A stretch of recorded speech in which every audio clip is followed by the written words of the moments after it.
Hi, this is Scott Garibay, and today we're going to talk about Dungeons & Dragons 5th Edition. We're going to talk about Delving the Dungeon.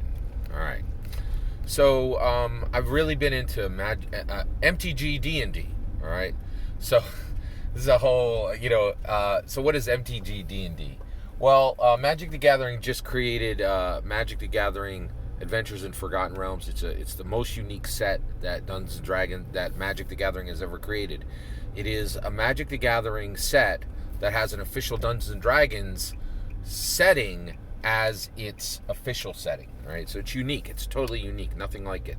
And I've been having a blast with it. I bought about $400 of material, and I've been crafting essentially a new way for me to play Dungeons & Dragons in a more tactile, in a faster way, in a more tactile way, in a more fun way, in a more exciting way, in a way that takes the character sheet beyond the character sheet, and I have player decks, right? And I'm just really expanding my D&D game, and I believe that Magic the Gathering Adventures in Forgotten Realms has really created a new Dungeons & Dragons version, right? It's I would say it's Dungeons & Dragons 5e MTG, right? Like that might be a way to call it, but it's really been fantastic.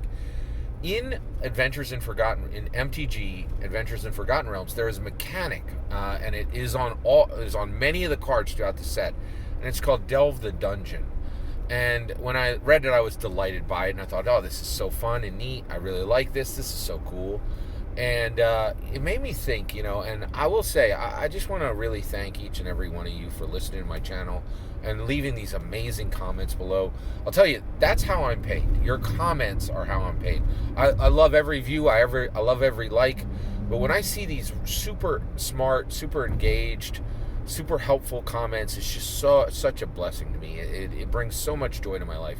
And I'm telling you right now, I am living an absolute blessed life, right?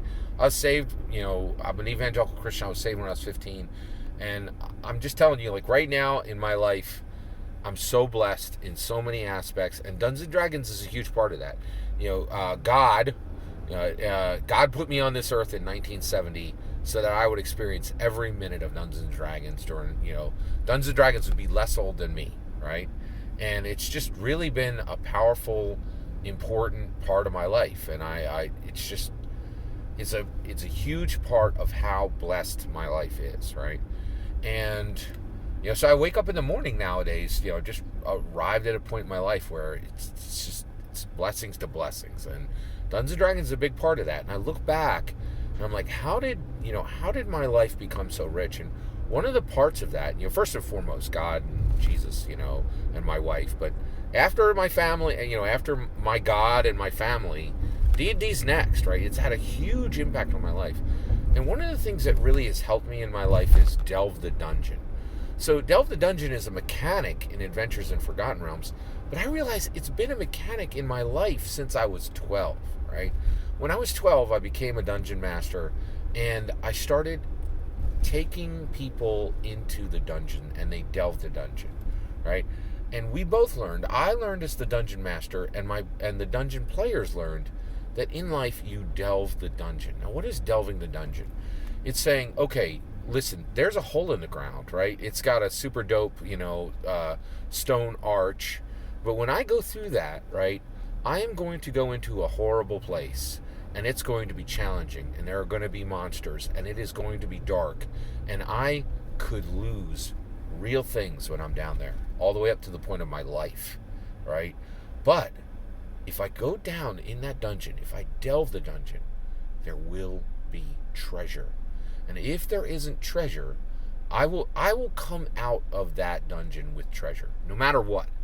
The treasure will be magical items and gold, right? Or, if there are no magical items and gold in there, I will come out with new skills, new experiences. So there will always be treasure, even if there's no gold or no magic items, right? So what are dungeons that I've delved in my life, right? Well, a big one is college, right? Like, I recently got in a little bit of a fracas on Twitter, and somebody was talking about something that was complex, and and they were like, this complex thing is simple. And I said, oh, I have a master's degree, and I find this cumbersome, right? So this isn't really simple. It's complex, right? And people were like, "What? How dare you, mention you have a master's degree? Who cares if you have a master's degree? It doesn't matter a thing, right?" And my point was, well, yeah, it does. Like, I have a master's degree because I got my high school diploma, and then I got a bachelor's degree, and then I got a master's degree. And every hierarchical degree I got increased my level, increased my tolerance for complexity. So it does matter, right? And the thing is, when I went in for my bachelor's, like, people around me are like, "Oh, you're going to incur all this debt, and what's the point, right? It's just a piece of paper, right?" And the reality is, it wasn't. It was a dungeon, right? First of all, the second night I got there, I made a decision that changed the course of my life. If I had turned left, my life would have been dramatically different. If I had turned right, my life stayed in place, right? And things worked out great, right?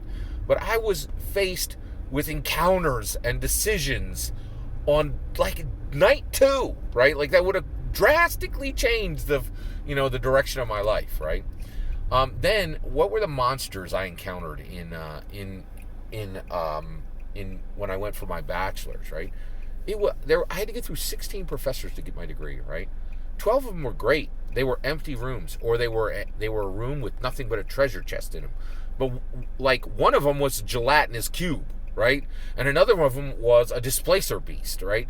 And that's why it's not just a piece of paper. When you go to college, right, you got to get through 16 professors. You're not just learning the content. You are learning the content and mastering getting through the professors and mastering getting through group projects. You are slaying the beasts and coming up with the treasure, right? And so college is one dungeon that I went into. There have been many, many dungeons that I've delved in my life. And I think it's like I'm fastly coming to the point where I have deep sympathy and pity for people who have not played Dungeons and Dragons. Because I run across I have a good friend, and he's trying to figure out what to do for work and what path to go in life, right? And to me, the answer is always simple, right? Whatever's hardest, do that, right? Go into the dungeon. Enter through the stone-arched, start, swinging your sword, and expect that you're going to lose blood. You are going to have to do the hard things if you want the treasure, right? And I've been taught this since I was 12 by D&D, right? And every single day I reap rewards from having to learn the lesson of you delve and you take the treasure out, and you do not ever step away from a stone arch in IRL, ever, right? You go down, you bring the treasure out, right? And every dungeon you do allows you to do the next one better. We learn this from Dungeons and Dragons, and it is such an incredible message, right? It is such an incredible lesson that only Dungeons and Dragons teaches, right? And both literally and figuratively. And people are like, "Well, you can learn this in any other TPRG." You could, right? But I didn't even understand that delving the dungeon was what I was doing in my own life until I did it lots of times in Dungeons and Dragons. And then when the MTG Adventures in Forgotten Realms came out, they were like, delving the dungeon is a mechanic in this game, right? So delving the dungeon is a mechanic in the MTG Adventures in Forgotten Realms. Delving the dungeon is a mechanic in Dungeons and Dragons. But I've realized since I was 12 years old, because I was blessed by Gary Gygax, and blessed by God to be born in the year that I was. Thank goodness I wasn't born in 1870. What have I done then, right? Because I was, born when I was, that, I was delving the dungeon. I've been delving the dungeon in my life since I was 12, right? And my sword hand is strong, right? I really am just, enjoying the gold I brought up from all these dungeons in my life. And I just want to say thank you to each and every one of you for enjoying Dungeons and Dragons with me. And I also just really want to say thank you to Gary Gygax. I want to say thank you to Mike Merles. I want to say thank you to the CEO of WotC, who I think it was Peter Atkinson, who bought Dungeons and Dragons. And I want to say thank you to the CEO of Hasbro. This game just means so much to me. I live such a charmed life, and a big part of that charm is my Dungeons and Dragons game, my Dungeons and Dragons community, my Dungeons and Dragons channel. You know, I don't deserve all the blessings I have, and you guys are a huge part of that. I don't deserve the attention you give to this channel, and I'm so very thankful for it. And I just want to take this opportunity again to say I delved the dungeons because of you, because of the game, because I was blessed by God to be born in this, to be able to witness every day of Dungeons and Dragons history, and I'm just really thankful. All that's my opinion. I'd love to hear your thoughts. What does the game mean to you? What IRL dungeons have you delved? Let me know in the comments below. Please consider liking and subscribing, and have a wonderful millennium.